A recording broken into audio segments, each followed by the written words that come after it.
रांजणगाव खुर्द येथील भूमिपुत्र श्री सखाराम आसाराम चव्हाण यांचा सेवानिवृत्त सेवा गौरव सोहळा संपन्न. सत्कार मूर्ती सखाराम आसाराम चव्हाण, आदिनाथ हरिभाऊ शेळके, उज्ज्वल अशोक अवधूत, कुणाल नामदेव नवपुते, अक्षय किसन मुळे इत्यादी. रांजणगाव खुर्दचे भूमिपुत्र, माजी सैनिक, देश सेवा करून सध्या महाराष्ट्र पोलीस सेवेत कार्यरत असलेले श्री सखाराम आसाराम पाटील चव्हाण यांना भव्य सेवानिवृत्त सेवा गौरव सोहळा संपन्न. 1988 ते 2006 असे 18 वर्ष भारतीय सेनेत देश सेवेत सेवाकाळ पूर्ण करून सखाराम चव्हाण यांनी 2006 ते 2026 पर्यंत महाराष्ट्र पोलीसमध्ये 20 वर्ष सेवा पूर्ण करून सेवानिवृत्त झाले आहे. भारतीय सैनिक सेवेच्या काळात असताना सखाराम चव्हाण यांना विशेष कामगिरीसाठी खूप वेळेस विशेष मेडल बहाल करण्यात आले होते.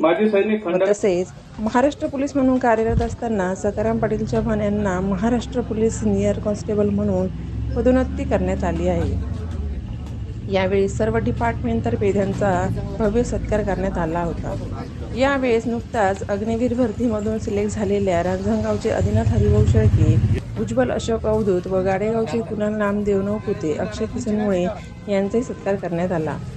या कार्यक्रमासाठी अध्यक्ष म्हणून त्र्यंबक ढगे, प्रमुख पाहुणे म्हणून बिडकीन पोलीस स्टेशनचे पोलीस निरीक्षक निलेश शेळके साहेब, गावातील सर्व माजी सैनिक व तसेच गावकरी, प्रतिष्ठित नागरिक, सर्व पत्रकार बांधव, रांजणगावचे सरपंच, पोलीस पाटील उपस्थित होते.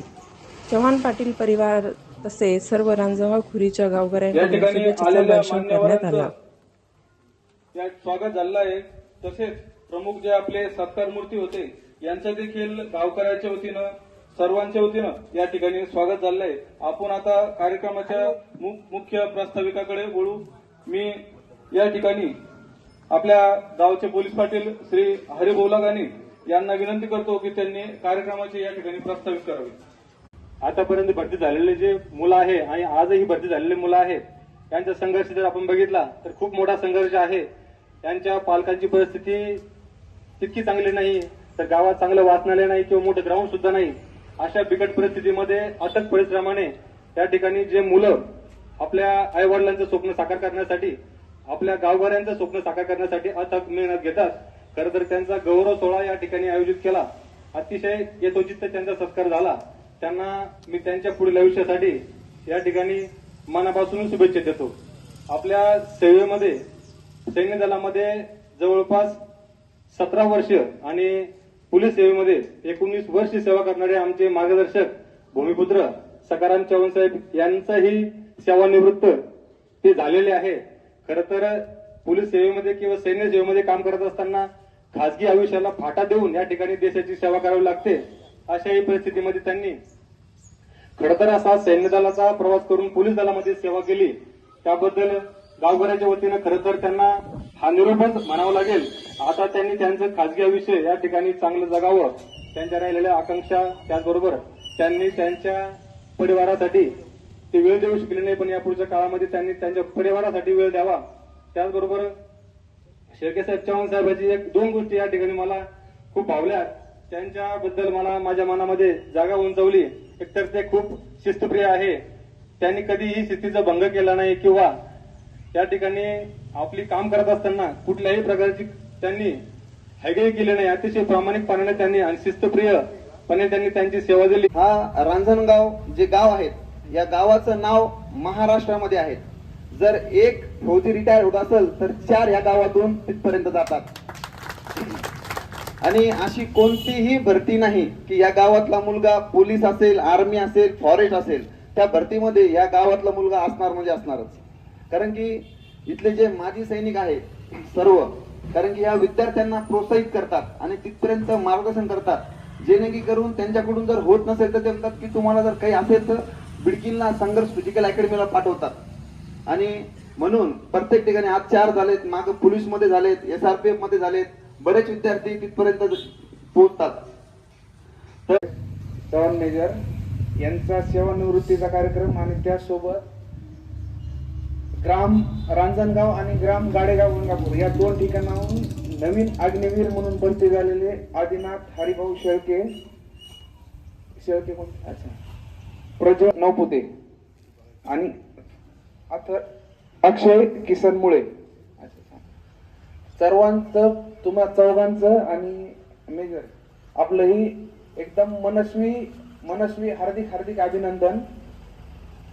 तुम्ही तुमच्या यशाच्या पाठीमाग ज्यांनी हे केलेलं, प्रथमतः हा कार्यक्रम सर्व गावकऱ्यांनी हा जो आयोजित केला त्याबद्दल मी संपूर्ण गावकऱ्यांचं, माजी सैनिक संघटना, या कार्यक्रमासाठी उपस्थित असणारे सर्व राजकीय सामाजिक क्षेत्रातील सर्व, मी आता नाव घेत नाही सगळ्यांचं, डगे सर, जे काही सगळे जेवढे असतील सर्व संपूर्ण गावकरी, या सर्व गावकऱ्यांचं मी मनापासून हार्दिक अभिनंदन करतो.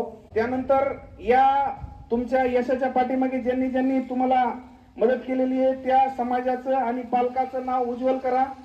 आणि त्यांनी जे केलेलं तुमच्यासाठी, तुमच्या आई वडिलांनी किंवा तुमच्या सर्व जे काही नातेवाईक म्हणा, मित्रमंडळी किंवा तुमचे जे काही जवळचे आप्तेष्ट असतील, त्यांनी जे काही केलेलं तुमच्यासाठी जी मदत आहे ती लक्षात ठेवा. आणि सगळ्यात महत्वाचं, तुम्ही ज्या ठिकाणी गेला हे शिस्तीचं आणि वेळेचं खातं आहे. वेळेत प्रत्येक गोष्ट झाली पाहिजे किंवा वेळेला फार महत्व आहे, तर त्या गोष्टी जपा आणि त्याप्रमाणे वैयक्तिक आयुष्यात किंवा सामाजिक जीवनात देखील त्या चाकोरीबद्ध रीतीने जगण्याचा प्रयत्न करा. तुम्हाला देश सेवेसाठी पुनश्च एकदा शुभेच्छा देतो.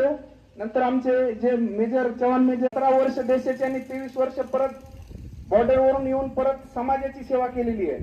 तर मी त्यांच्या परत आता तिसरी जी इनिंग सुरू होते त्यांची वैयक्तिक आयुष्याबाबतची, तर त्यासाठी मी त्यांचं आयुष्य, उर्वरित आयुष्य निरोगी सुखी समाधानी, कुटुंबाला सगळ्या एकदम मजेशीर कुटुंबात सोबत त्यांचं आयुष्य उर्वरित जावं यासाठी शुभेच्छा देतो आणि माझे 2 शब्द संपवतो. धन्यवाद. जय हिंद, जय महाराष्ट्र.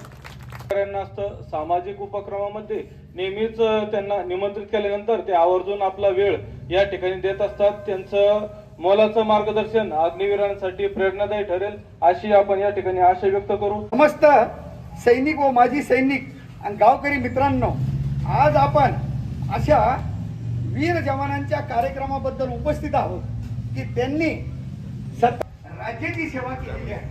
असा हा भव्य दिव्य त्यांचा सत्कार, हा कार्यक्रम, हे म्हणजेच सखाराम पाटील चव्हाण.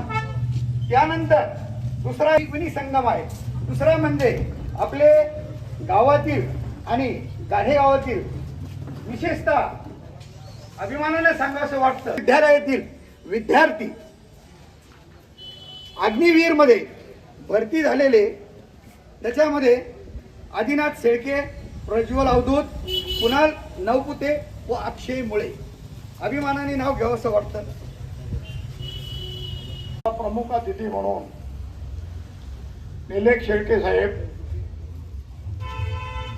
आपल्या सर्कलचे नवनिर्वाचित जिल्हा परिषद सदस्य, तसेच पंचायत समिती उपसभापती, ग्रामपंचायतचे सरपंच, उपसरपंच, विशेषतः उजव्या बाजूला बसलेले आमचे विडकिनकर, माझी भाऊजी आणि बहुतांश माझ्या विद्यार्थ्यांचे पालक आणि माझे विद्यार्थी. रांजणगाव म्हटल्यानंतर फौजीचं गाव, आणि फौजीचं गाव म्हणल्यानंतर मी आलो. शेळके साहेब, 2च उदाहरण देतो. बद्री बखळे, 9वीला होता तो मुलगा. दररोज माझ्याकडे यायचा, सर मला काहीच येत नाही, काही नाही म्हणायचं. तो मला म्हणतो, सर मला काही येत नाही, काय करू? किती वाचलं तरी ध्यानात राहत नाही. मी त्याला एक सल्ला दिला, म्हणलं तू असं कर, सकाळी 6 वाजता फक्त तू रनिंग कर. किंवा नाही, रनिंग म्हणजे काय, साधारण मुलगा, म्हणलं तू फक्त पळत जाय, 2 किलोमीटर 3 किलोमीटर, ते म्हणजे कसं इतकं तसं. म्हणलं गाडेगाव फाट्यापर्यंत, शब्द वापरला, गाडेगाव फाट्यापर्यंत. 8 दिवस पळाला. एक दिवस आला, सर म्हणजे मला उलटी झाली. म्हणलं का रे, तू पळताना तुझं तोंड बंद असतं का? ते म्हण नाही.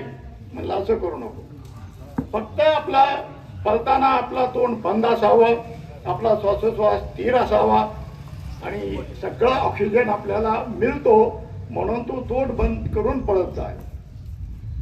त्याने 3 गोष्ट ध्यानात ठेवली आणि त्याच्या भावाच्या सहकार्याने, म्हणजे दत्ता पाटील बखळे यांच्या सहकार्याने खरोखर तो फौजी झाला.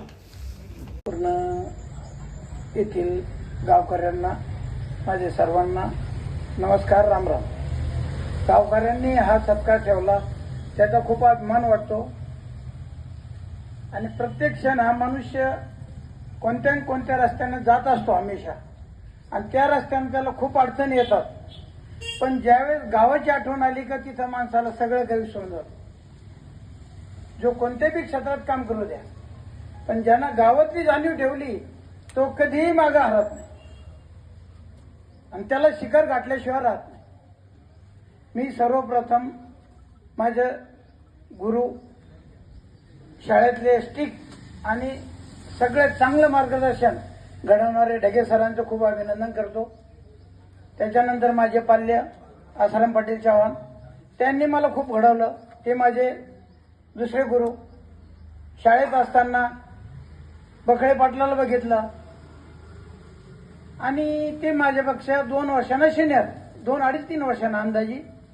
आणि जे सुट्टीवर यायचे, सुट्टीवर आलं की यार सकाळ काय करतो, काय नाही भाऊ, चालतो का. मी आणि ते शेतात काम करतो. मी त्यांचं मोटिवेशन घेतलं. माझं खरं मोटिवेशन बखळे पाटील, ते मला सिनियर 2 वर्ष.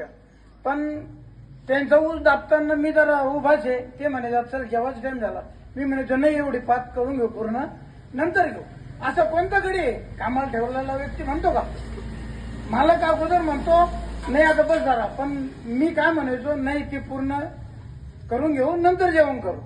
म्हणजे सगळ्यात पहिले माझं मोटिवेशन दत्तू पाटील बखळे. त्यांच्या शेतात मी स्वतः काम केलं. त्यांच्या आईनं आम्हाला खूप लाडू, म्हणजे माझी परिस्थिती नाजूक होती थोडी, त्यांची बी नाजूकच होती, पण थोडस 19-20 जेवण करताना सुद्धा त्यांची आई जबरदस्ती मला वाढायची. आणि मग तिथून जी चटणी मिरचीचं शरीर, काही आम्हाला काजू बदाम खाऊ घातला नाही कोणी, पण हिंमत धरली. मिठीत जायचं आपल्याला, बखळेसारखं बनायचं आहे.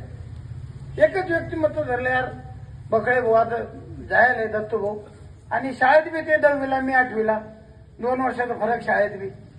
तर सर आले, सरनं 2 फोक्या मोडलेल्या ग्राउंडवर आमच्या अंगावर. सरनं प्रत्यक्षात 2 आणि ते बी वेलाच्या, ते काय पिल्लूच्या कोणता विद्यार्थी चूक झाली, पारकामा झाली की त्या विद्यार्थ्याचं नाव घेतलं ते तिथं थांबणार. बाकी प्रतिज्ञा झाली ते सगळे शाळेत जाणार. 25 लाखातून 1 जणांचं. तर पोलीस स्टेशनला 9 महिन्यात दर 3 महिन्यात डॉक्युमेंट्स यायचे, हा चव्हाण हा कोण आहे म्हणून कळून देत नाही. तिथं व्हेरी म्हणजे अतिगुपित डॉक्युमेंट्स दर 3 महिन्याला व्हेरीफाय करायचे का हा माणूस हाच आहे का, म्हणजे इथं काम करतो हा इंटरनेट आउटनेट. तर रात्री बेरात्री भूतान बॉर्डर असो, श्रीलंका बॉर्डर असो या पाकिस्तान बॉर्डर असो, रात्री बेरात्री ब्रिगेड आणि आम्हाला जाणे 2च्या टायमाला. आणि तिथं आर्मी आहे या BSF आहे, तर त्यांना कन्फर्म करून सांगावं लागायचं अशा कोडवडमध्ये 2 लोक क्रॉस करताय. रावमध्ये 9 महिने काम केलं. अति हाड दुर्गम भागात पाणी सुद्धा प्यायला भेटत नसे. पण मेहनत ही सगळ्यात महत्वाची गोष्ट संसारात. आणि ज्यानं समोर कर्म ठेवून जगला तो शिखर गाठतो. कर्मात सगळ्यात मोठे आई वडिलाची पुण्य आहे आणि आपली संगतव. ज्याचे कर्म सच्चाई आहे याच्या हाताने द्यायचे तर तू शास्त्रानं फेडत बी आहे. काहीला वाटतं अरे काय होतं, तू पायाजवळ काय विचार करतो, तू लॉंग विचार कर ना. पुढच्या 20 वर्षाचा तुझे मुलं आहे, तुझे आई वडील आहे, आई वडिलांची किंमत करा, ती सगळ्यात मोठी पुण्य आहे. राहिलं पोलीस खात्यात, तिथून आलो 1 महिना डॉक्युमेंटेशन करत होतो. डॉक्युमेंटेशन करतात एक सुभेदार साहेब भेटले. काय करता म्हणजे कुठं म्हणलं पैठण तालुका साहेब करता का म्हणे काम. मी तो महिना बी खाली जाऊन नाही झालं. म्हणलं घरी गावात राहिलो तर 100 रुपयाचं पेट्रोल उडेल, दोस्ताना वाढेल. 100 रुपयाचं पेट्रोल उडवल्यापेक्षा 200 रुपये रोज कमवू म्हणून मी 6,000 रुपये महिन्यानं आपल्या पाटबंधारे विभाग आपलं धरणाजवळ गेलो. माझी सैनिकामध्ये 6 माझी सैनिक होते, त्या टोळीत जाऊन काम केलं शासनाचं. तिथं पेपर यायचे, 10 पेपर यायचे, त्याच्यात भरतीचं ऍड आली आणि त्या भरतीला 1 महिन्यात मी पोलीस आयुक्तालयात भरती झालो. भरतीपासून रिटायर होईपर्यंत पूर्ण क्लास 1 IPS सोबतच नोकरी केली मी. आणि मी भरती होताना चालक भरती झालो. कारण की मिलिटरीमॅन काही बाकीचं ज्ञान नाही. कधी एवढं सुद्धा खात्यात किती ब्रँचेस आहे हे सुद्धा कळत नाही. डिपार्टमेंटली किती ब्रँचेस आहेत हे सुद्धा कळलं नाही सुरुवातीचे 5 वर्ष. म्हणजे डिपार्टमेंटली अदर साईडचे ब्रँचेस भरपूर असतात, पण काम इमानदारीनं करा त्याचं फळ मिळत, पण पराजय होत नाही. जयच होणार त्यात. कष्ट भेटन, मेहनत भेटन, आणि त्याच्यात कामाच्या मध्ये सगळ्यात मोठं कर्म. शासन जरा मला 2.25 लाख रुपये देतं, कशाच्या जीवावर? इंदापुरी पाटलं तर जरा स्पेलिंग लिहिते तर ते चव्हाणला येत नाही, पण 2.25 लाख कोणाच्या बापाची घेता? अरे कोणाची घेता? फक्त स्ट्रगल, मेहनत. जो मेहनत करेल त्याला त्याचं फळ भेटतं. सेंट्रल गव्हर्नमेंट राहते, शासनाची नोकरी करणं सोपं नाही. राहिले माझे बंधू हे छोटे गरिबीतून आले, मी बी यांच्यासारखं रोजंदारी करत होतो. 9 महिन्यात 3 विहिरी कंप्लीट केल्या. माझी विहिरी कंप्लीट करायला सखाबाबा आहे, विचारून बघा, ज्वलंत उदाहरण. सखाबाबा बरोबर मी 3 विहिरी कंप्लीट केल्या. 1 विहीर रोजंदारीने केली आणि 2 विहीर उक्त्यामध्ये केली. तर त्याने सांगितले, अरे मुलगा खूप मेहनत घेतो, आमच्या बरोबर काम करतो, त्याला रोजंदारी का? मग त्याने उक्त्यामध्ये घेतलं, म्हणजे अंगावर विहिरी घ्यायचो आम्ही 4-4, 5-5 परस. हे कुठून शिकतो माणूस? घरातले संस्कार, आई वडिलांची पुण्य आणि मेहनत. मेहनत सगळ्यात मोठी तुमचं अस्त्र आहे, तुमचं शस्त्र आहे. आता हे राहिलं ह्या 4 मुलांचं. संगत गुण सगळ्यात मोठी तुमची पुंजी आहे. संगत गुण सगळ्यात मोठी पुंजी. तुम्ही चांगली संगत असाल, तुम्ही वर जाशाल. तुम्ही वाईट अशी असाल, वाईट असाल. इंटरनेट पासून दूर 1 वर्ष तरी. इंटरनेट चांगलं बी आहे, खराब नाही म्हणत मी, चांगलं पण आहे, पण त्यात वाईट पण आहे. इंटरनेटवर माणसं चांगले बी होतात आणि वाईटच लागतात, पण संगत गुण ही सगळ्यात शस्त्र तुमचं मोठं. आणि आई वडिलाला जीव लावणं हे प्रथम कर्तव्य तुमचं.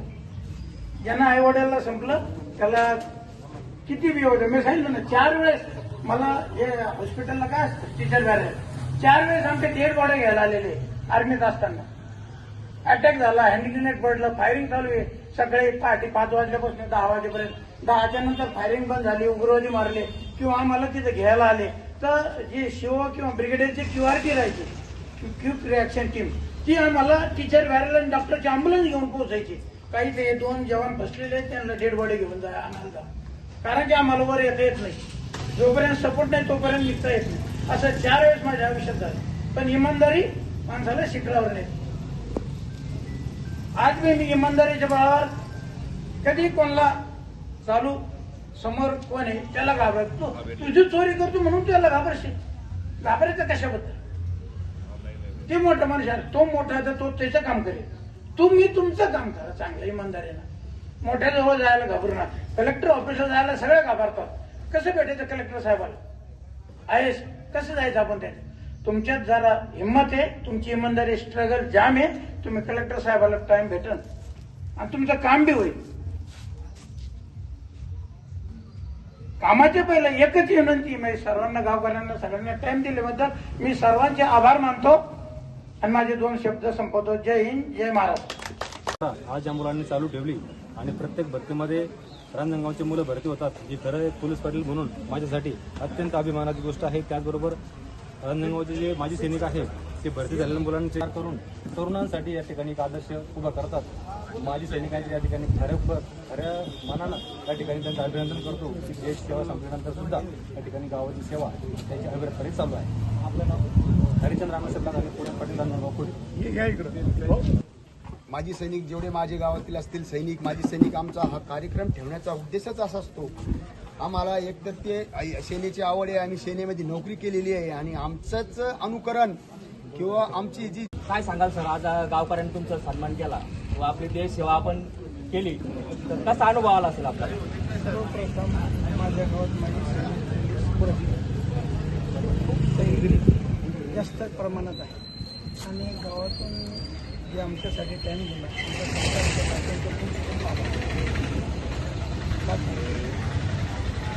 सैनिक सेवा करताना जे अडथळे आले किंवा गावकऱ्याचे जे सपोर्ट राहिले, कुठे असो, काश्मीरला असो, हिमाचलला असो, श्रीलंकेला बी गेलो होतो मी, त्यावेळेस बी येताना गावची जी आतुरता आहे ती सगळ्यात मोठी. तसेच तरुण पिढीला तुम्ही काय सांगणार? तरुण पिढीला एवढं सांगणं व्यसनापासून दूर राहणं. आणि आपण काम करत असताना गरीब परिस्थिती असेल तर आज लोकांची परिस्थिती गरीब असली तर ते दुसऱ्या मार्गाला जातात, तर काय सांगाल?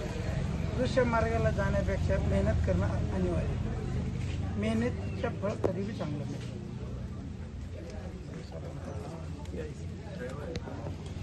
या ठिकाणी ग्राम रांजणगाव खुरी या ठिकाणी भारतीय देश सेवेतून, सैनिक सेवेतून, त्याचबरोबर नंतर पोलीस सेवेतून रिटायर झालेले सखाराम चव्हाण सर आणि त्याचबरोबर गावातून अग्निवीर म्हणून भरती झालेले देशाच्या संरक्षणासाठी जाणारे 4 नवीन अग्निवीर मुलांचा जो स्वागताचा किंवा सत्काराचा समारंभ समस्त रांजणगावच्या गावकऱ्यांनी, त्यासोबत माजी सैनिकचे जे रांजणगावचे जे माजी सैनिक संघटना आहे त्या सर्व संघटनेने जो आयोजित केला त्याबद्दल मी संपूर्ण गावकऱ्यांचं आणि या रांजणगाव माजी सैनिक संघटनेचं मनापासून अभिनंदन करतो.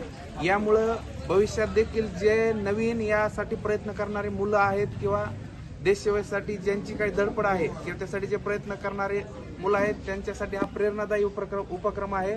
आणि या गावचा आदर्श इतर गावांनी देखील घेऊन अशाच प्रकारे कार्यक्रम आयोजित करावेत आणि जेणेकरून त्या मुलांना नवीन प्रयत्न करणारे जे 1-2 मार्काने हुकणारे मुलं आहेत त्यांच्यासाठी ती प्रेरणा मिळेल आणि जास्तीत जास्त लोक, जास्तीत जास्त मुलं, नवीन तरुणाईही त्यासाठी प्रयत्न करेल. त्यासाठी मी शुभेच्छा देतो सर्व त्या ह्या